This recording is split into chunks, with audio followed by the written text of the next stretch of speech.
오늘 여러분들에게 봉독해드린 여호수아 9장 22절부터 27절까지 말씀을 본문으로 해서 여리고, 아이, 그리고 기브온이라는 제목의 말씀으로 여러분과 같이 은혜를 나누고자 합니다. 이스라엘 백성들이 가나안 땅에 들어가서 싸워야 했던 많은 대적들이 있습니다.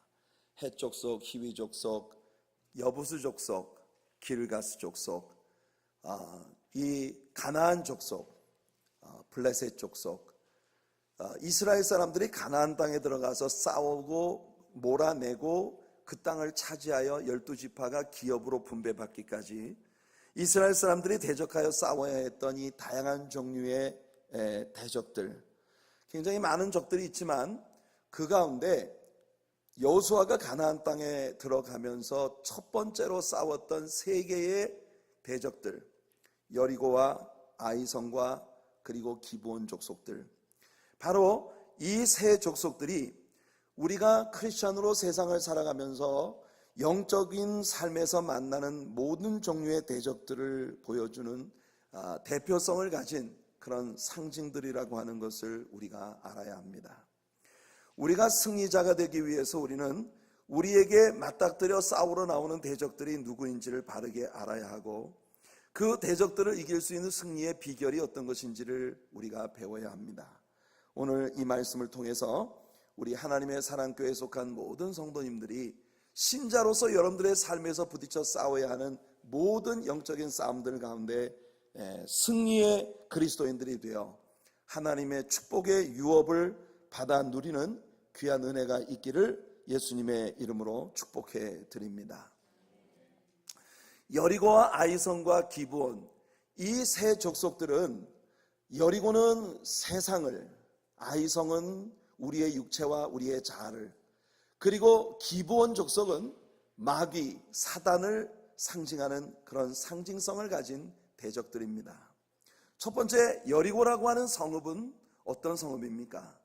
이 성읍은요, 환경적인 문제, 외적인 문제, 우리의 내면이 아닌 외부로부터 우리에게 다가오는, 우리가 맞닥뜨려 싸워야 할, 우리 앞에 버티고 서 있는 그런 세상을 상징하는 그런 대적입니다. 여리고는 어떤 특성을 가지고 있습니까? 여리고는 강한 성읍이었습니다. 그들은 가나안 족속들 중에서도 특별히 부와 세력을 누리고 있었던 그런 대적이죠. 막강한 군사력을 가지고 있었고, 하늘을 찌를 듯이 솟아있는 높은 성벽. 우리가 이 수요일 성경 여행을 통해 공부를 하면서 고고학자들에 의해서 이렇게 새롭게 그래픽으로 복원되어진 여리고성의 모습을 우리가 보았습니다. 몇 차례 내벽과 외벽으로 탄탄히 세워져 있고, 그리고 정말 당시에 포탄이라든지 뭐 이런 것들을 전혀 사용할 수 없었던 이 고대 전쟁의 양상으로 볼 때에는 정말 무엇으로도 무너뜨릴 수 없는 철옹성과 같은 그런 성벽을 가진 곳이 바로 여리고라고 하는 종족이었죠. 여러분, 이 세상은 여리고와 같습니다. 굉장히 강하고 물질의 부와 세상의 모든 권력과 권세들을 지니고 있는 그런 대적들. 많은 경우 신자들이 신앙생활을 하면서 세상의 부와 세상의 영광, 세상의 권세에 짓눌려 있는 그런 모습을 볼 때가 있습니다. 하지만 여러분, 여리고가 무엇입니까? 하나님 앞에서 여리고는 죄악된 성읍이었고, 따라서 그들은 어차피 멸망을 목전에 두고 있었던 그런 땅인 것입니다. 세상과 절대로 타협하지 말아라. 어차피 세상은 망하게 되어 있다. 세상과 짝하면 세상이 망할 때 너도 망할 것이다. 이것이 가나안 족속들과 전쟁을 치르는 여호수아의 군대와 이스라엘 백성들을 향한 우리 주님의 가르침인 것입니다. 그래서 야고보서 4장 4절에 세상과 짝하는 것이 하나님과 원수되는 것이라고 그렇게 가르치고 있는 것이죠. 그러므로 여러분, 이 여리고와의 싸움은 의외로 단순했습니다. 이 세상과의 싸움에서 승리하는 열쇠는 과연 무엇일까요? 여호수아는 이 전쟁에 앞서 이 전쟁을 지휘하실 여호와의 군대의 대장을 만났습니다. 여러분, 우리는 2주 전 주일 아침 예배를 통해 이 여호와의 군대의 대장, 천군 천사들의 군대를 지휘하는 이 군대의 대장이 바로 프레인카네이트 크라이스트, 화육하기 이전에 여러분, 사람이나 또는 천사의 모습으로 하나님의 본질의 모습을 나타내 보이신 theophany, 하나님의 신의 현현 중에 하나였던 그리스도의 모습이었을 가능성에 대하여 우리는 배웠습니다. 성도 여러분, 여호수아가 싸워야 할 이 적은 너무나 강해서 여호수아는 도대체 내가 지금 미친 짓을 하고 있는 게 아닌가, 무기 하나 제대로 갖추지 못하고 그저 돌팔매질이나 하면서 싸워야 되는 이 오합지졸의 군사를 이끌고 이런 여리고 철옹성과 더불어 싸워야 된다는 건 이건 거의 미친 짓이나 다름없다고 정말 당황해서 어찌할 줄 모르는 여호수아 앞에 칼을 뽑아들고 나타나 서 계셨던 그리스도를 그는 만났던 것입니다. 성도 여러분, 그는 여호와의 군대의 대장 앞에 엎드려 절하며 그에게 예배했습니다.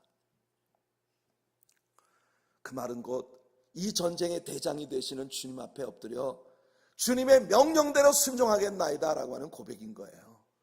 여호수아가 그 군대의 대장 앞에 엎드려서 뭐라고 말했습니까? 주여, 내게 무엇을 말하려 하시나이까? 그 말은 곧 What can I do for you? 그저 내게 말씀만 하시옵소서, 제가 명령대로 순종하겠나이다라는 고백인 것입니다. 여러분, 하나님께서는 가나안 땅에 들어가기 전에 이스라엘 사람들에게 신명기 20장 1절을 통해서 이미 약속하셨어요. 내가 나가서 적군과 싸우려 할 때에 말과 병거와 백성이 너보다 많음을 볼지라도 그들을 두려워하지 말라. 애굽 땅에서 너를 인도하여 내신 내 하나님 여호와께서 너와 함께 하시느니라. 무슨 뜻입니까? 네가 싸워야 할 대적이 아무리 수가 많고 강하다 하더라도 그것 때문에 질리지 말라는 겁니다. 그들과 싸워야 할 너희 자신이 너무나 유약하고 보잘것없는 그런 연약한 존재라고 하더라도 그것 바라보면서 미리 실망하지 말라는 거예요. 왜냐하면 나 여호와가 너와 함께 하느니라. 환경을 보지 말고 연약한 내 자신을 보지 말고 나와 함께 하시는 여호와 하나님을 보라는 것이 하나님의 명령입니다. 그래서 히브리서 기자는 이스라엘 나라가 여리고와 전쟁을 할 때 그 전쟁의 양상을 아주 한 줄 속에 짤막하게 넣어서 기록을 하고 있습니다. 히브리서 11장 30절을 보면 믿음으로 7일 동안 여리고를 도니 성이 무너졌으며 끝. 이 어마어마한 여리고와의 전쟁을 이렇게 짧은 하나의 센텐스에 축약시켜 말하고 있는 건 이 전쟁이 오직 믿음으로 싸운 싸움이라는 겁니다. 맞잖아요. 그들이 실력 갖고 싸웠습니까? 물질 가지고 싸웠습니까? 인력 가지고 싸웠습니까? 그 어느 것으로 보아도 이 이스라엘이 여리고와 대적할 수 있는 상대가 안 되는 싸움인데 그들이 이 싸움을 싸운 건 오직 하나, 믿음으로 싸웠다는 거예요. 믿음 하나만 가지고 이스라엘은 대성을 거두었습니다. 할렐루야. 요한도 이 세상과 싸워서 이기는 승리의 비결이 무엇인지를 우리에게 이렇게 가르칩니다. 요한일서 5장 4절을 보면 무릇 하나님께로 난 자마다 세상을 이기느니라. 세상을 이기는 이김은 이것이니 우리의 믿음이니라. 세상을 승리하는 승리는 오직 믿음이라는 것이에요. 여러분, 성경 가운데 보면은 도저히 감당할 수 없는 대적들을 믿음 하나로 싸워서 이긴 많은 믿음의 선진들의 케이스를 봅니다. 다윗이 홍한의 소년으로서 여러분 기골이 장대한 육적 장신 골리앗과 더불어 싸우고 나갈 때에 여러분 다윗이 그 전쟁을 힘으로 이길 수 있었겠습니까? 다윗은 그 전쟁을 여호와께 속한 전쟁으로 선포한 거예요. 너는 칼과 창과 단창으로 내게 오거니와 나는 만군의 주 여호와 내가 모욕하는 살아계신 내 하나님의 이름으로 내게 가노라. 이 전쟁은 여호와께 속한 것인즉 오늘날 여호와께서 너를 내 손에 붙이시리라. 다윗은 이 싸움을 거대한 골리앗과 10대의 소년, 홍한의 소년이었던 자기 자신과의 싸움이 아닌 여호와 하나님의 전쟁으로 만들었던 것입니다. 이게 지혜이고 이게 믿음인 것이에요. 아사왕, 여호사밧 임금, 그리고 시스기야 왕, 이 모든 유다의 왕들이 그와 같은 믿음의 사람들이었습니다. 세일 산지족과 모압과 암몬이 연합군대를 형성해서 쳐들어왔을 때 여호사밧 임금은 우리 하나님 앞에 제단에 나아가 백성들이 보는 앞에 손을 들고 기도합니다. 하나님, 하늘과 땅 사이에 우리를 도울 자 없사옵고 오직 여호와 하나님 한 분밖에는 없사오니 우리를 도와주시옵소서. 우리가 마음을 오로지 하여 주만 바라보나이다. 사내립이 18만 5천 명의 군대를 보내 손바닥만한 성읍 예루살렘을 빼곡하게 포위하고 있을 때 히스기야 왕도 사내립이 보낸 위협이 담긴 편지를 하나님의 성전에 가지고 들어가 펼쳐놓고 하나님께 기도했던 것이에요. 하나님 아버지, 이들이 오늘 하나님을 모욕하는 것을 보시옵소서. 우리 가운데 하나님이 살아계심을 보여주시옵소서. 그때 오늘 우리 두나미스 프레이즈 밴드와 우리가 함께 불렀던 찬양, 너희는 가만히 있어 내가 하나님 됨을 알지어다. 열방과 세계 가운데 내가 높임을 받으리라. 시편 46편의 말씀을 하나님이 선포하신 것입니다. 사랑하는 성도 여러분, 여러분들의 믿음의 싸움을 하나님의 전쟁으로 만들 수 있는 지혜가 있기를 축복합니다. 내가 싸우려면 감당할 수 없지만 나와 함께 하시는 하나님께서 이 싸움을 하신다면 우리에게는 이게 아무것도 아닙니다. 그러므로 여리고와의 싸움의 승리의 키는 순종입니다. 믿음이 있다면 반드시 순종하게 돼 있어요. 하나님의 말씀에 순종하지 않고 늘 뺀들뺀들하면서 불순종의 삶을 살아간다는 건요, 내가 믿음이 없다는 증거입니다.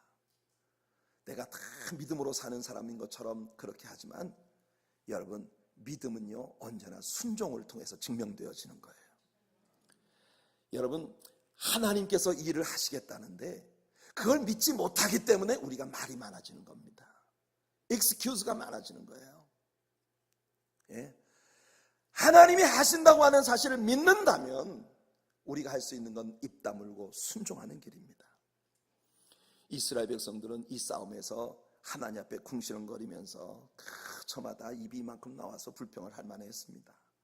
여러분, 그들을 이끄는 여호수아에게 반발을 할 수도 있었어요. 왜냐하면 여호수아가 예수님의 명령을 따라 움직이려는 이 작전은 말이에요, 그야말로 전술적으로 볼 때 작전이라고 생각할 수도 없을 정도의 엉터리 같은 싸움이었기 때문입니다. 무슨 전쟁을 침묵의 행진으로 전쟁을 한단 말입니까?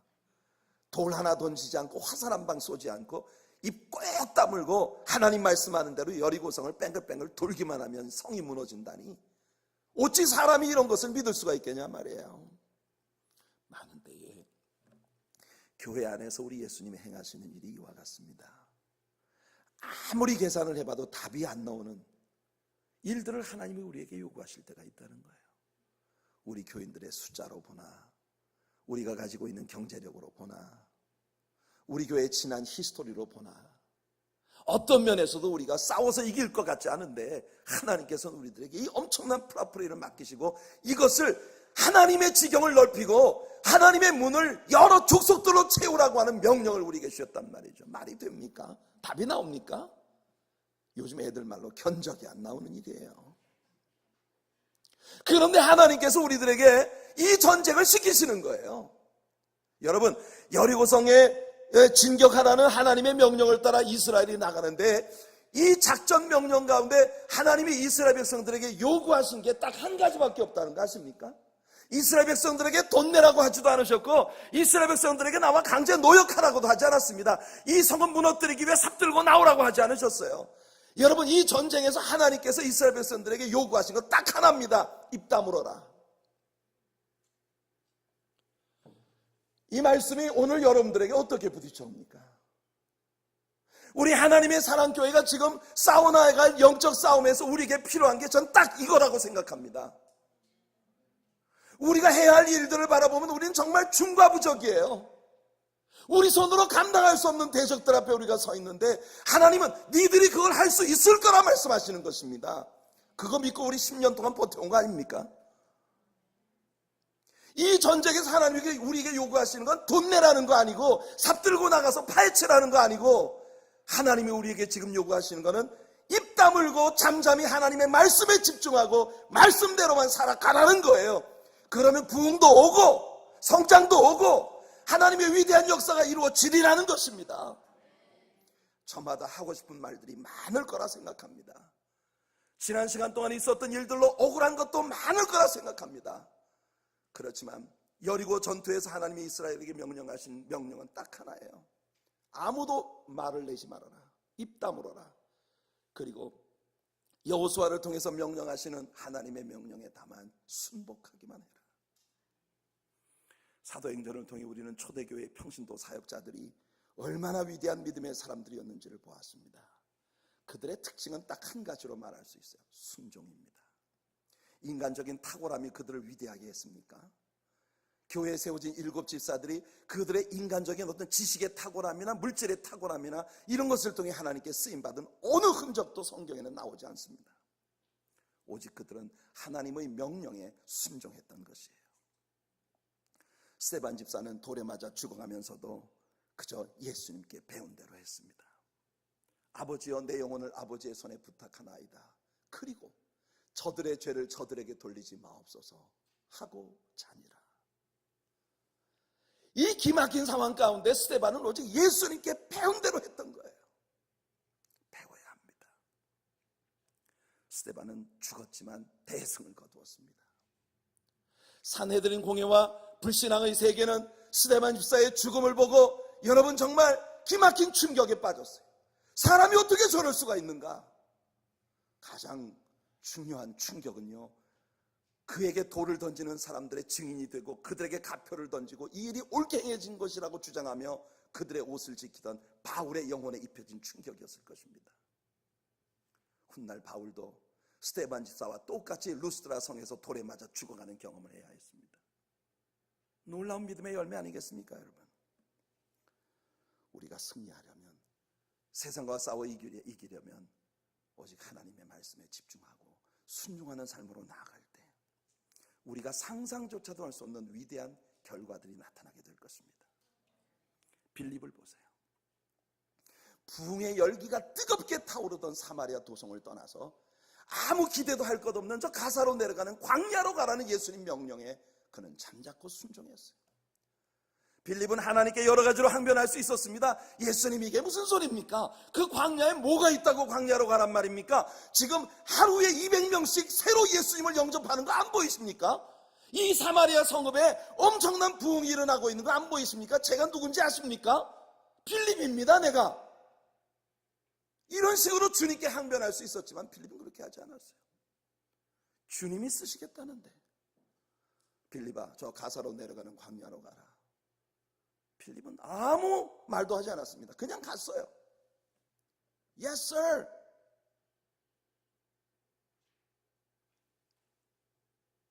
가보니 에디오피아에 간다게라는 여왕의 국고를 맡은 큰 권세가 있는 내시가 마차를 타고 내려가고 있는 겁니다. 그리고 가까이 다가가서 그 내시가 이사야 선지자의 성경 두루마리를 읽고 있는 걸 보았어요. 그리고 그에게 복음을 증거했고 그 자리에서 그 내시가 예수를 영접하고 길가에 내려서 물에 들어가 세례를 받았습니다. 그리고 두 사람은 서로 갈 길을 갔어요. 여러분, 나중에 선교 역사를 보면 선교사들이 처음으로 에디오피아에 복음을 전하기 위해 들어갔을 때에 에디오피아에 이미 오래전부터 예수님을 믿고 있는 많은 사람들이 있었던 흔적들이 있었다는 것입니다. 그것이 선교 역사의 큰 충격 중 하나입니다. 분명히 빌립을 통해 전도를 받은 에디오피아인 내시가 에디오피아라는 나라에 복음적인 큰 영향을 미쳤을 것이라는 것이 학자들의 생각입니다. 이런 역사가 우리를 통해서도 나타날 수 있습니다. 아나니아의 순종을 보세요. 그는 사울이 얼마나 무서운 사람인지 예수님께 항변했습니다. 주님, 저 사람 모르십니까? 저 사람 지금 우리 죽이러 여기 들어온 겁니다. 그런데 예수님께서 아나니아에게 부탁하십니다. 아나니아야, 가라. 그 사람 내가 택한 그릇이야. 아나니아는 주님께 잠자코 순종했더니 아나니아가 바울을 위해 기도할 때 눈에서 비늘 같은 것이 벗겨지며 성령의 충만함을 받았단 말이에요. 저 위대한 최초의 선교사 바울을 바울되게 만든 게 여러분, 이름도 없는 무명의 성도입니다. 오늘 주님은 여러분들 통해서도 같은 일을 행하실 수 있다는 걸 믿으시기를 축복합니다. 이스라엘이 맞닥뜨려 싸워야 했던 두 번째 대적은 아이성이에요. 이 아이성은 우리의 육체 혹은 우리의 자아, 우리들의 내면의 문제를 보여줍니다. 여리고가 앞에 딱 환경적인 어마어마한 위용을 가지고 버티고 서 있는 대적이었다면 아이성이라고 하는 적은 우리들의 자신의 내면에 숨어있는 대적이에요. 아이성의 특징은 무엇입니까? 여리고성이 아주 크고 강한 성이었던 데 비해서 아이성은 아주 작고 보잘것없어 보이는 그야말로 손바닥만한 성읍이었어요. 세상은 대단히 강하고 위대해 보이지만 우리 속에 숨어있는 자아는, 우리의 안에 있는 내적인 대적은 잘 보이지도 않는 아주 미미해 보이는 그런 존재입니다. 그러나 여러분, 성경을 읽어보세요. 아이성 전투는요, 사연이 많았어요. 이스라엘이 그 어마어마한 큰 철옹성 여리고를 정복하는 데에는 오직 여호수아서 6장 한 장이면 충분했습니다. 그런데 아이성 전투에 대한 기록은요 7장과 8장을 빼곡히 채우고 있어요. 할 말이 많다는 건, 기록이 많다는 건 뭘 얘기합니까? 그만큼 사연이 많았다는 겁니다. 사실 아이성 전투는 이스라엘 자손의 가나안 정복 전쟁 가운데 유일한 패배의 기록이었다는 걸 아십니까, 여러분? 이스라엘이요, 믿고 나가면 다 이겼어요. 아멘은 언제 하시려고 이렇게 아껴두시는 겁니까? 하나님이 명령하실 때 믿음으로 나간 싸움마다 다 이겼다니까? 우리 하나님의 사랑교회도 하나님 명령하시는 대로 믿고 나가면 백전백승할 줄로 믿습니다. 그런데 유일하게 패전의 기록을 가지고 있는 게 아이성 전투예요. 웃기지 않습니까? 그 어마어마한 여리고도 소리 하나 없이 조용히 이겼단 말이에요. 조용히 해치워버렸습니다. 우리 이런 사람이야. 하나님의 이 위대한 역사를 말이죠, 소리 소문 없이 그냥 해치워버리는 거예요. 이게 주님의 역사입니다. 그런데 유일하게 패배를 기록한 전쟁이 가나안 땅에서 제일 코딱지만한 성이었다는 게, 이거 웃기는 일 아닙니까? Excuse me. 진정으로 우리가 두려워해야 되는 게 뭔가 하는 걸 아이성이 우리들에게 아주 잘 보여주고 있는 거예요.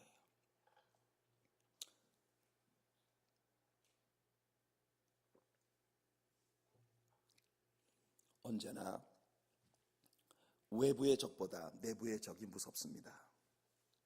까다롭습니다.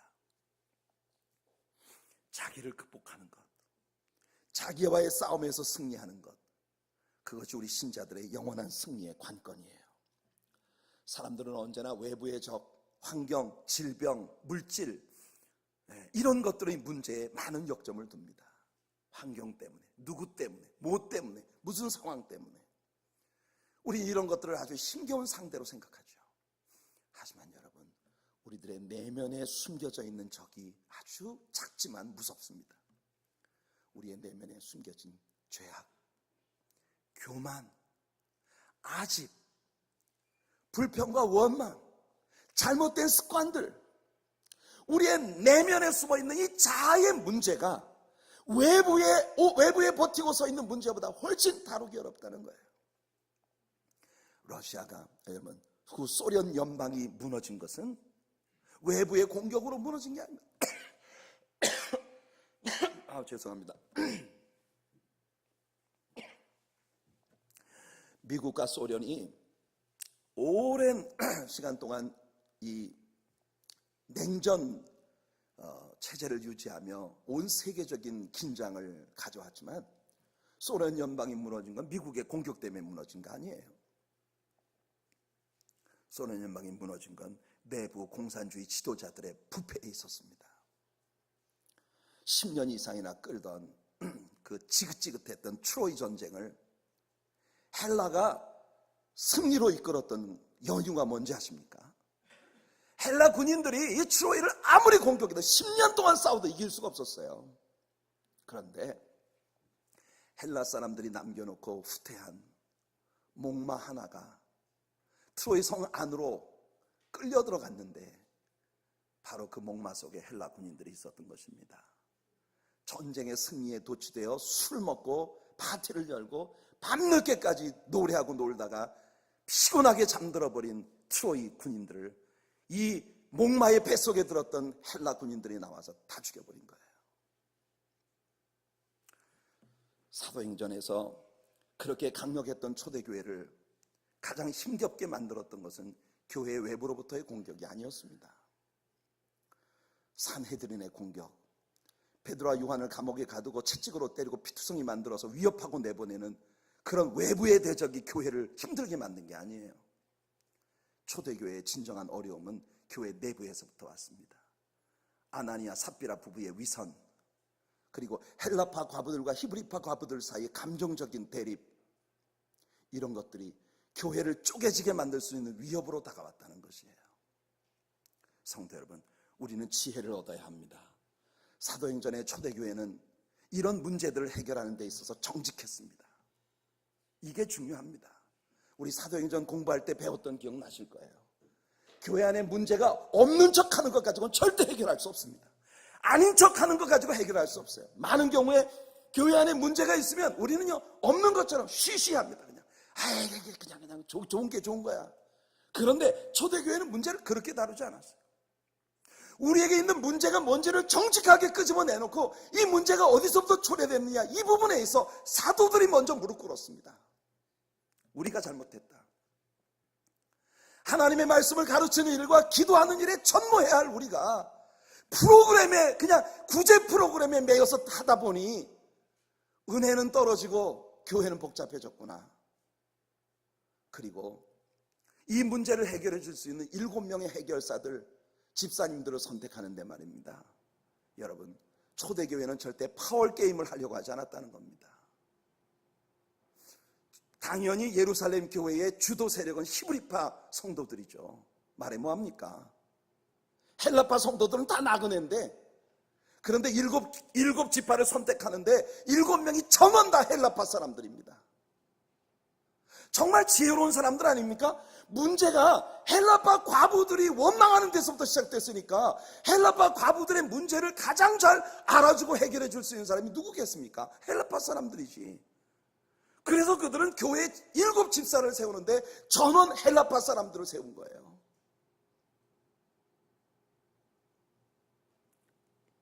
그 중에 한 명은 헬라파 유대인도 아니고 완전히 이방인이었다가 유대인으로 가입한 사람입니다. 성도 여러분, 우리는 이런 지혜를 배워야 합니다. 교회를 섬기는 목사로부터 우리의 문제가 무엇인지를 정직하게 끄집어내놓고 그 문제 앞에 우리가 서야 합니다. 피하려고 하면 끝없이 우리들의 내면의 문제가 일어날 테니까요. 아이성 전투의 승리의 열쇠는 무엇이었는지, 아이성 전투에서 그들이 패배한 연유들을 거꾸로 뒤집어가면서 생각해 봅시다. 아이성 전투를 내적인 문제와의 싸움으로 보는 이유는요, 아이성 전투의 패배의 첫 번째 요인이 바로 이스라엘 군사들의 내부에 숨겨진 아간의 죄 때문이었다는 겁니다. 하나님은 여리고 전쟁에서 얻은 모든 전리품들을 하나님께 바치라고 했어요. 태워버릴 수 있는 건 다 불태워버리고 태울 수 없는 것들은 여호와의 전에 곳간에 드려라. 그 말은 이스라엘 군인들 중에 여리고에서 얻은 전리품들을 아무것도 개인적으로 취하지 말라는 겁니다. 이유가 뭐냐? 여리고성에서 얻어지는 모든 전리품들 속에는 여리고 백성들이 가졌던 우상 숭배와 더럽고 타락한 부패한 그들의 삶의 흔적들이 고스란히 남겨있기 때문이에요. 하나님은 그런 것으로 이스라엘 사람들의 영혼이 더럽혀지는 것을 바라지 않으셨기 때문에 전리품에 누구도 손대지 말라고 하신 거예요. 그런데 아간이라는 자가 그 전리품들 가운데 신할산 외투 한 벌과 은 200세겔 그리고 50세겔짜리 금덩이 하나를 보고 탐내어 감추어 버렸습니다. 보고 탐내어 감추었다. 하와가 죄악에 빠진 것과 똑같은 수순이에요. 그 열매를 보고 탐심을 내어 취하였습니다. 사람이 죄악에 빠지는 모든 동기와 같습니다. 아이성 전투에서 그들의 승리의 첫 번째 열쇠는 바로 그래서 영적인 성결이에요. 그들의 내부에 숨어져 있던 하나님을 기쁘시게 하지 못했던 내면의 죄 문제를 먼저 해결했을 때 하나님께서 그 전쟁에 승리를 주셨다는 겁니다. 우리들의 내면에는 탐욕이 있습니다. 자신을 세우려는 탐욕. 얼마나 많을 때 우리들이 내면에 가지고 있는 자신의 탐욕이 교회를 힘겹게 만듭니까? 아간이라는 한 사람이 품었던 욕심 때문에 온 이스라엘이 전쟁에 패배하고 사람이 죽고 힘든 거예요. 이 이기적 욕심을 회개하기까지 주님은 이스라엘 군대를 전혀 도와주지 않았습니다. 여호수아 7장 12절을 보세요. 그러므로 이스라엘 자손들이 그들의 원수 앞에 능히 맞서지 못하고 그 앞에서 돌아섰나니 이는 그들도 온전히 바친 것이 됨이라. 그 온전히 바친 물건을 너희 중에서 멸하지 아니하면 내가 다시는 너희와 함께 있지 아니하리라. 여러분, 우리 심중의 욕심은 하나님과의 사귐을 가로막습니다. 나뿐만 아니라 나의 내면에 숨겨진 이기심이 우리 교회를 향하신 하나님의 축복을 가로막고 있다고 생각해 보세요. 얼마나 끔찍한 일입니까?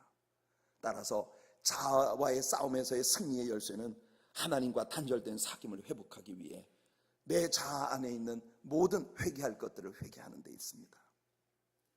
하나님과의 윤택하고 풍요한 사귐이 끊어지면 그 사람의 특징은 오직 하나입니다. 자신밖에 믿을 데가 없는 거예요. 그것이 바로 교만과 자만이죠. 이것이 아이성에서의 두 번째 패배의 요인입니다. 이스라엘 백성들은 여리고성의 승리 후에 갑자기 교만에 빠진 것 같아요. 마치 그들 자신의 능력으로, 그들 자신의 지혜로 여리고에서 승리한 것처럼 그들은 그렇게 도취되어 있었던 것 같습니다. 막상 그들의 전쟁에 진두지휘하며 함께 해주셨던 하나님의 존재 자체를 잃어버리고 있는 것 같아요. 그래서 아이성같이 손바닥만한 성읍 하나는 하나님의 도우심이 없어도 얼마든지 우리가 물리칠 수 있다고 그들은 믿었던 것 같습니다. 많은 경우 신자들의 실수는 이렇게 작고 소소한 일까지 하나님께 기도하며 도움을 구해야 되겠는가, 이런 것 정도는 내 스스로의 힘으로 얼마든지 할 수 있지 않겠는가 하는 생각입니다. 하지만 바울의 고백을 들어보세요. 빌립보 4장 13절에 바울이 말합니다. 내게 능력 주시는 자 안에서 내가 모든 것을 할 수 있느니라. 큰 일이나 작은 일이나 중요해 보이는 일이나 허술해 보이는 일이나 어떤 일이든지 우리가 내게 능력 주시는 그분 안에 거할 때에 할 수 있다는 것이에요. 이스라엘의 자만심은 그들이 전쟁에 최선을 다하지 않는 결과를 가져왔습니다. 여호수아는 아이성에 정탐꾼들을 보냈는데 정탐꾼들이 돌아와서 여호수아에게 이렇게 보고를 합니다. 여호수아 7장 3절이에요. 여호수아에게로 돌아와 그에게 이르되 백성을 다 올라가게 하지 말고 2-3천 명만 올라가서 아이를 치게 하소서. 그들은 소수이니 모든 백성을 그리로 보내어 수고롭게 하지 마소서. 언제부터 이 사람들이 이렇게 배가 부른 거죠? 이제는 더 이상 백성들 전부를 수고하게 할 필요 없습니다. 한 2-3천 명만 올라가면 충분히 이기겠습니다. 일에 최선을 다한다는 것은 자신의 연약함을 인정하는 것이에요. 자신이 약하다는 것을 인지할 때 우리는 젖먹던 힘까지 내어서 싸우게 되는 것입니다. 그래서 바울 사도는 우리가 약할 그때의 곧 강함이라는 약간 이상해 보이는 논리를 전개하는 것이에요. 제가 초등학교 어린 나이에 제 같은 클래스메이트 가운데 승하라는 친구가 있었습니다. 나중에 아주 저하고 절친이 되고, 그리고 축구부에서 운동도 같이 하고, 초등학생 시절에 아주 많은 추억을 가진 좋은 친구. 그전에는요, 그 친구하고 나하고 약간 라이벌이었어요. 그런데 그 친구가 항상 나한테 졌어요. 성적도 항상 제가 1등하고 걔가 2등하고. 그 초등학교 어린 시절에 강원도 깡촌에서 말입니다. 제가 무슨 그렇게 대단한 수재는 아니었어요. 저는 공부 잘 못했습니다. 그런데 하나님은 공부 잘 못한 사람도 들어 쓰시더라고요. 근데 하여튼 그 시골 깡촌 초등학교에서 항상 제가 반장하고 걔가 부반장을 했어요. 싸우면 항상 걔가 졌어요. 그런데 어느 날 정말 아무것도 아닌 일로 굉장한 긴장이 조성이 되고 이 친구하고 진짜 힘겨루기를 해야 될 상황이 됐어요. 나는요, 이 친구가 항상 꼬리를 내리고 있었기 때문에 저게 나한테 자신이 없어서 늘 나한테 지고 있다고 생각했거든요. 그래서 제가 기고만장했습니다. 그래가지고 학교에 말이지 우리 클래스에 그 학생들이, 특히 여학생들이 보는 앞에서 아주 우쭐거리면서 큰 소리 치면 너 이 XX 죽어볼래? 그리고 막 싸우자고 덤볐어요. 이 친구가 막 꽁지 빠지게 도망을 가는 거예요. 가만히 있었으면 좋았을 걸. 너 오늘 죽었어. 오늘 한번 끝장을 보자. 이러고 쫓아간 겁니다. 막 쫓아가는데 여러분 그 교실 복도 끝에까지 막 이 친구가 복도 끝에 신발장이 있잖아요. 그 신발장 앞에 가서 신발을 꺼내 신는 아이를 갖다가 등에서 뒷덜미를 딱 잡았는데 그 순간 이 친구가 깜장 고무신을 들어서 제 얼굴을 후려치는데 바로 코피가 터졌잖아요. 그때는 코피 터지면 지는 겁니다. 이 친구가 느닷없이 돌아서서 저를 주먹으로 때리더니 저를 땅바닥에 쓰러진 저를 막 깔고 엎드려가지고 이 멱살을 잡고 주먹을 불끈 쥐고 너 한번 죽어볼래? 이러는 거예요. 저 그때 깜짝 놀랐어요. 난 얘가 이런 애인지 몰랐어. 저는 그날 완전히 졌잖아요. 그리고 완전히 항복을 해야 되는데 그 친구가 제 멱살을 쥐고 제 얼굴 위에서 제 얼굴을 내려두며 주먹 들고 하는 말이, 석진아, 내가 너한테 늘 왜 지는지 아냐? 내 아버지가 이 학교 교장 선생님이라서 내가 너하고 싸울 수가 없어서 맨날 져주는 거야. 우리 이러지 말자. 나는 너의 좋은 친구가 되고 싶어. 여러분, 그날 이후로 그 친구는 저하고 절친이 됐습니다. 멋지지 않습니까, 여러분? 그렇게 좋으세요? 정 목사가 망신을 당했다는 게 그렇게 통쾌하십니까? 여러분들은 제가 뭘 잘못했다고 하면 희낙낙하시더라고. 근데요, 제 일생 전부를 통틀어 그 어린 친구 승하가 저에게 주었던 교훈은 정말 제 인생을 바꿔놓은 중요한 교훈이었어요. 겸손한 자가 이기는 거구나. 여러분, 누가 여러분들이 하자는 대로 하고 힘들게 하고 어렵게 해도 말 한마디 없이 죽은 듯이 앉아있는 건 그 사람이 약해서가 아닙니다. 덕을 세우기 위함입니다. 우리 그걸 알아야 돼요. 누구 한 사람을 그렇게 공격을 하고 그 사람이 힘이 없어서 지고 있는 게 아니에요. 덕을 이루기 위함이에요. 저는 승하라는 그 친구가 제게 준 그 어린 시절의 교훈이 제 인생의 아주 큰 교훈입니다. 성도 여러분, 우리가 약할 그때 우린 진짜 강한 자가 되는 것입니다. 자, 이런 모든 것들보다 더 중요한 게 있어요. 그게 뭐냐? 아이성 전투를 이스라엘 군대는 아주 중요한 것 하나를 빠뜨리고 하고 있는 거예요. 뭐냐? 이 싸움을 하나님께 속한 싸움이 되게 하는 것을 그들은 잊은 것입니다. 이 전쟁을 하나님께 의탁하는 것을 그들은 까맣게 잊어버리고 있었던 것이에요. 여리고와의 싸움을 앞두고 긴장하던 가운데 여러분, 어찌할까? 내가 미친 짓을 하고 있는 게 아닌가? 이 싸움을 어찌 이길 수 있을까? 암담했던 여호수아를 찾아와 주신 여호와의 군대의 대장, 그분을 만나 이 싸움은 승리했지 않습니까? 그런데 여호수아도 이스라엘 군대도 말입니다. 6장을 읽어보세요.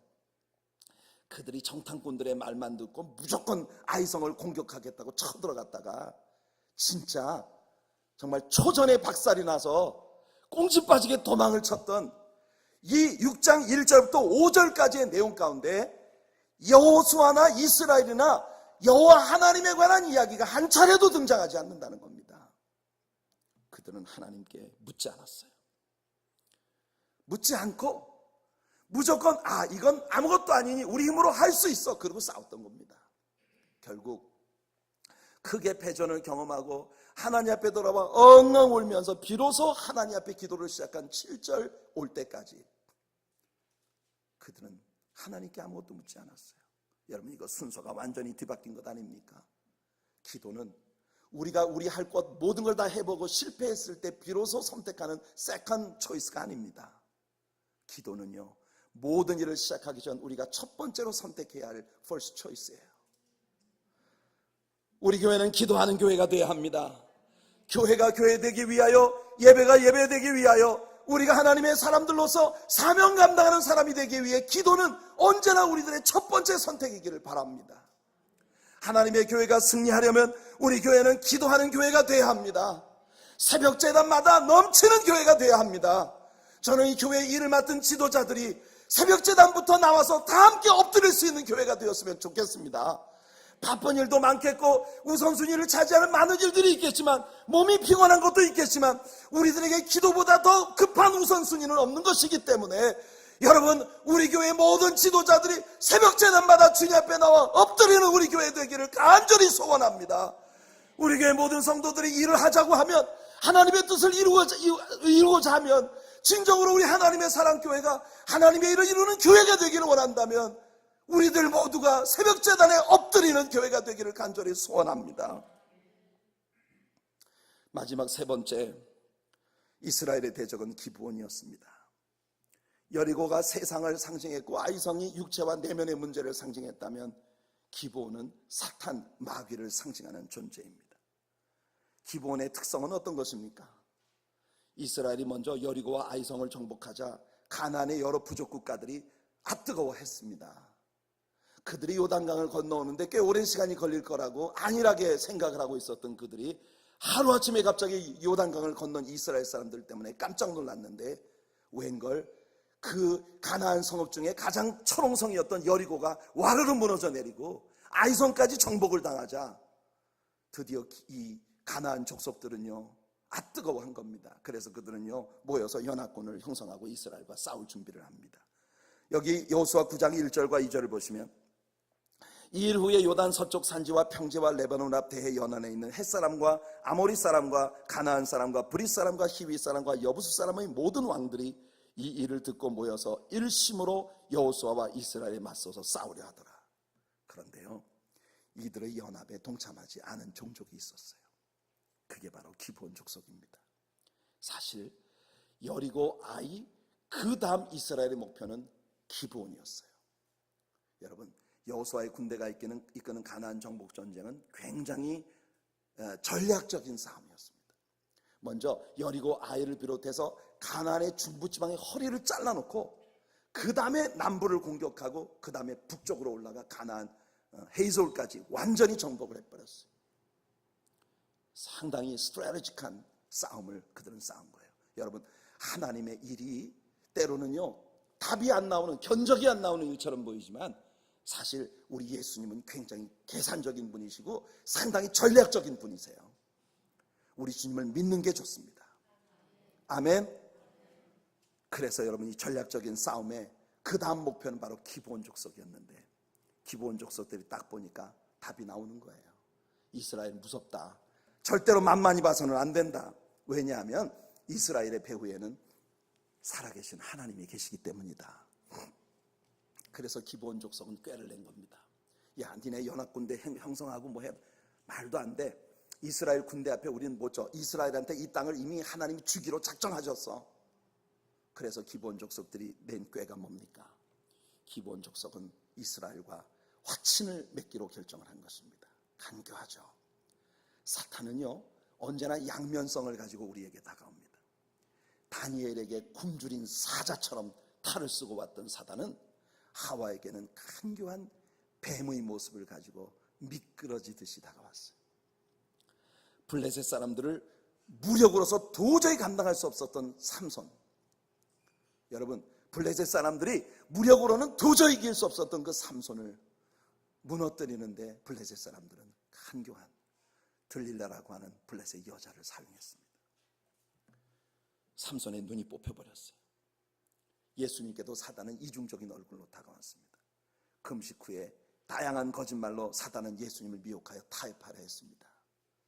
그러나 골고다에서 예수님을 공격할 때는 온 땅의 모든 고난과 고통과 저주를 예수님 한 분의 십자가 위에 무섭게 퍼부으면서 질풍노도와 같이 공격을 해왔던 것이에요. 사단은 때로 성난 사자처럼 공격하지만 때로는 간교한 뱀처럼 우리를 미혹하고 다가온다는 것을 잊지 마시길 바랍니다. 기브온 족속들은 일단의 외교 사절들처럼 변장을 하고 여호수아를 찾아옵니다. 남루한 옷을 입고 아주 먼 길을 여행한 것처럼 다 떨어진 옷을 입고 발에는 먼지를 잔뜩 묻히고 이 신발은 너덜너덜 떨어진 것을 신고 손에는 곰팡이가 하얗게 핀 딱딱하게 마른 빵을 들고 머리부터 온몸에 먼지를 뒤집어 쓰고 그들은 여호수아 앞에 와서 엎어졌습니다. 여호수아여 완세 완세 완세. 혹시 이런 거 많이 보십니까? 여호수아여 만세. 우리는 저 원방의 먼 지역에 사는 족속으로서 여호수아 장군님의 저 위대한 명성을 듣고 멀리서부터 당신과 화친하러 왔나이다. 여호와 하나님께서 당신과 함께 하시며 이 가나안 종족들을 당신의 손에 다 붙인 것을 알고 당신이 여리고성과 아이성에서 세운 혁혁한 전투의 공로를 우리가 알기에 당신과 화친을 하러 왔나이다. 우리를 받아 주시옵소서. 우리가 기꺼이 종이 되게 싸움나이다. 여호수아가요 기분이 막 완전 들떴어요. 우와, 내 명성이 이렇게 벌써 이 정도야? 내 인기가 벌써 이 정도인 거야? 일단의 거짓말로 경계심을 다 풀어놓고 난 다음 그들은 자기들도 살아계신 하나님께 경배하러 왔다고 거짓말을 합니다. 이들의 거짓말은 오늘날 수많은 거짓 교사들과 거짓 신자들이 교회 안에서 신자들에게 해악을 미치는 것과 똑같은 모습입니다. 사단은요, 교회를 외부로부터 탄압하던 모든 일들을 끝내고 이제는 내부에 들어와서 사단이 내부에 있는 신자들을 통해, 교인들을 통해 교회를 공격하는 시대가 왔습니다. 교회 속에 거짓 교사들을 숨겨두어 신자들로 하여금 하나님의 순수한 말씀이 아닌 세상적이고 인간적인 것들에 사로잡히게 만들고 있는 것이에요. 헤롯 왕도 동방박사들에게 자기도 왕께 가서 경배하고 싶다고 거짓말을 했습니다. 하지만 그의 목적은 오직 하나, 예수님을 파괴시키는 것뿐이었습니다. 기본 족속은 여호수아에게 가진 칭찬과 영광을 입에 침이 마르도록 그렇게 돌려주면서 그의 마음을 들뜨게 해서 여호수아로 하여금 하나님께 묻지도 않고 덥석 그들과 평화조약에 사인을 하게 만든 것이에요. 우리 신자들이 사단과 싸우기 위한 승리의 열쇠는 무엇일까요? 우리는 먼저 사단의 존재를 살펴야 합니다. 하나님의 말씀은 우리들에게 사단이 실존하는 존재라는 걸 가르치고 있습니다. 그의 작전이 무엇인지 아주 자세히 가르쳐주고 있습니다. 결국 말씀의 지식이 없이는 사단을 대적할 수 없다는 것이죠. 마태복음 4장에 40일 금식 후에 예수님이 사탄과 싸우실 때 무엇으로 싸우셨던가요? 예수님은 언제나 말씀으로 사단을 대적하셨습니다. 그리고 아이성 전투가 주었던 교훈처럼 매사에 우리는 하나님께 물어야 하는 것이에요. 기본 족속과 타협을 하면서 여호수아는 하나님께 묻지 않았습니다. 여러분, 기본 족속이 우리들에게 보여준 가장 소름 끼치는 심각한 장면이 뭔지 아십니까? 바로 오늘 제가 읽어드린 본문이 말하고 있는 것이에요. 기본 족속들은 이스라엘과 평화조약을 맺은 다음 성전에서 물 깃는 일과 나무 패는 일, 이스라엘 백성들의 제사에 있어서 가장 힘겨운 노동의 부분을 전담하는 종들이 되었습니다. 여호수아는 너희가 저주를 받아 이 일을 한다고 말했지만 이것이 정말 소름 끼치는 일입니다. 실제로 이들은 하나님을 믿는 자들이 아니잖아요. 구약의 이스라엘의 성전 제사에 있어서 제일 노른자위 같은 부분이 뭔지 압니까? 나무 패는 일과 물 깃는 일이에요. 광야에서 그들의 성막에 수많은 짐승들을 도살하는 그 도살에 필요한 물을 길어오는 일이 얼마나 힘든 일이었겠습니까? 진짜 진땀 빼고 힘드는 건 장작을 구해다가 아침 저녁 제사에 장작을 만드는 일이 가장 힘든 일이었을 거예요. 이 노른자위와 같은 힘든 일들 다 빼놓고 나면 남는 게 뭡니까? 제사장의 화려한 의복을 입고 큰 기침하면서 뒷짐지고 사람들한테 너는 이거 해, 너는 저거 해 시키는 일만 남는 거예요. 그게 신앙입니까? 문제는요, 믿음도 하나 없는 우상을 숭배하고 타락한 우상 숭배의 문화 속에 살고 있는 자들을 데려다가 성전의 노른자위 일들은 다 시켜놓고 정작 일을 해야 할 제사장들은 자기들에게 주어졌던 본분인 물 깃는 일, 나무 패는 일, 땀 흘려서 노동해야 하는 일은 하나도 손대지 않고 뒷짐지고 서서 사람들 시키고 있는 모습을 보는 것이에요. 이게 여러분 이스라엘이라는 나라가 종교적으로 타락할 수밖에 없는 뿌리인 것입니다. 고종시대 구한말 외국인들이 우리나라에 들어와서 테니스 치는 걸 보고 선배들이 혀를 쯧쯧 차면서 아이고 저런, 아니 양반 주제에 어떻게 저렇게 땀 뻘뻘 흘리고 저런 경망스러운 저런 건 종들이나 시키고 구경이나 하는 거지. 여러분, 아무리 양반이고 지체 높은 어른이라 하더라도요, 내가 해야 될 게 있고 남 시킬 수 있는 게 있는 겁니다. 아니 운동을 내가 해야 내게 운동이 되는 거지 종들 운동시키고 내가 건강해진단 말입니까? 우리의 영성도 마찬가지입니다. 교회가 여러분들을 영적으로 하나님 앞에 축복된 교회가 되게 하려면 교회의 노른자위가 되는 진짜 숨겨진 곳에서 땀 흘리고 봉사하고 노동하는 일들을 내가 나가서 할 때 우리에게 은혜가 되고 축복이 되는 거예요. 어려운 일들은 남들이 다 하라고 하고 나는 그저 주일 아침 예배는 한번 쓱 왔다가 또 돌아가 버리고 그것으로 끝나버리고 한다면 여러분, 우리 하나님의 사랑교회가 어찌 하나님의 위대한 일을 이룰 수 있겠습니까? 신앙생활 속에서 여러분들이 이것이 여러분들에게 큰 교훈이 되기를 바랍니다. 오늘 우리는 여리고와 아이 그리고 기본 족속들에 대해서 배웠습니다. 이것이 우리가 영적인 어떤 싸움을 어떻게 싸워나가야 할까 하는 것에 대한 너무 큰 교훈이 되지 않습니까? 요한도 우리가 싸워야 할 대적은 세 가지, 세상과 육체와 마귀라고 결론 짓습니다. 우리의 그 모든 대적들과 싸워서 이길 수 있기 위해 오늘 이 말씀의 교훈을 아멘으로 잘 받아들여서 우리 함께 다시 한번 심기일전에서 12주년 창립기념주일을 맞이하는 목전에 우리 하나님의 사랑교회가 위대한 하나님의 역사를 이 땅에서 이룰 수 있는 그런 도구로 쓰임받기 위해 주님 앞에 올려지는 그런 우리들이 되기를 간절히 바랍니다. 기도하겠습니다.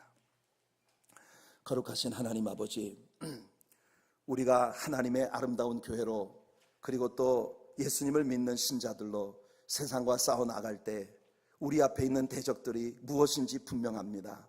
창세기부터 요한계시록까지 모든 말씀들이 입을 모아 우리에게 가르쳐주는 건 우리가 싸워야 할 대적이 세상과 육체와 마귀라는 것임을 우리가 배웁니다. 환경과 외부로부터 오는 대적 무서워 보이지만 하나님 말씀에 순복하며 잠잠히 순종하며 나갈 때 너무나 쉽게 승리했습니다. 그러나 내면에 숨겨진 자아와의 싸움에서 우리는 이스라엘이 유일하게 패전했던 것을 기억합니다. 아버지, 우리 하나님의 사랑교회가 그리고 우리 신자들이 나의 내면에 숨겨진 문제들을 경홀히 여기지 않게 도와주시옵소서. 오늘 하나님 앞에서 우리 자신을 살피게 해주시옵소서. 나의 내면에 교만이 숨어있지 않은지, 나의 내면에 자아가 못된 고개를 들고 있지 않은지, 하나님, 기본 족속들의 간교한 타협안 우리 절대 속지 않게 하여 주시옵소서. 네가 나에게 한 번만 절하면 세상의 모든 영광을 너에게 주겠다는 사단의 타협 안에 사탄아 물러가라, 주 너희 하나님께만 경배하고 다만 그분만을 섬길지어다 말씀으로 승리하신 예수님을 배우게 하여 주시옵소서. 오늘 예배가 시작되기 전 우리 김정은 집사님의 피아노 연주에서 우리는 우리에게 무엇이라도 칭찬받을 만한 영광이 있다면 그 모든 것이 갈보리로 돌려지게 바란다는 그런 찬양 연주가 있었습니다. 우리 주님께 모든 영광 돌리기 위해 우리 모두 겸손히 낮아지는 것을 배우게 하옵소서. 겸손이 곧 능력이고 순종이 곧 능력이라는 걸 배우게 하옵소서.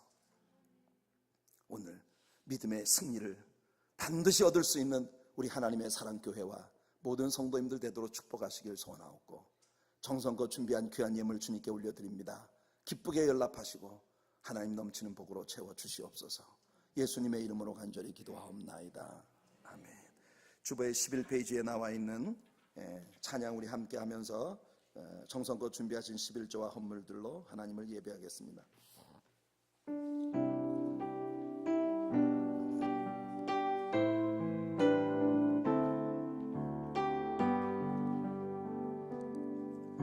세상의 유혹 시험이 내게 몰려올 때에 나의 힘으론 그것들 모두 이길 수 없네. 거대한 폭풍 가운데 위축된 나의 영혼 어디로 갈지 몰라 헤매이고 있을 때 주를 찬양,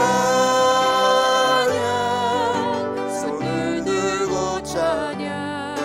전쟁은 나에게 속한 것 아니니 주를 찬양, 손을 들고 찬양. 전쟁은 하나님께 속한 것이니 거짓과 속임수로 가득 찬 세상에서 어디로 갈지 몰라 머뭇거리고 있네. 공중의 권세 잡은 자 지금도 우리들은 실패와 절망으로 넘어뜨리려 하네. 주를 찬양, 손을 들고 찬양. 전쟁은 하나님께 속한 것 아니니 주를 찬양,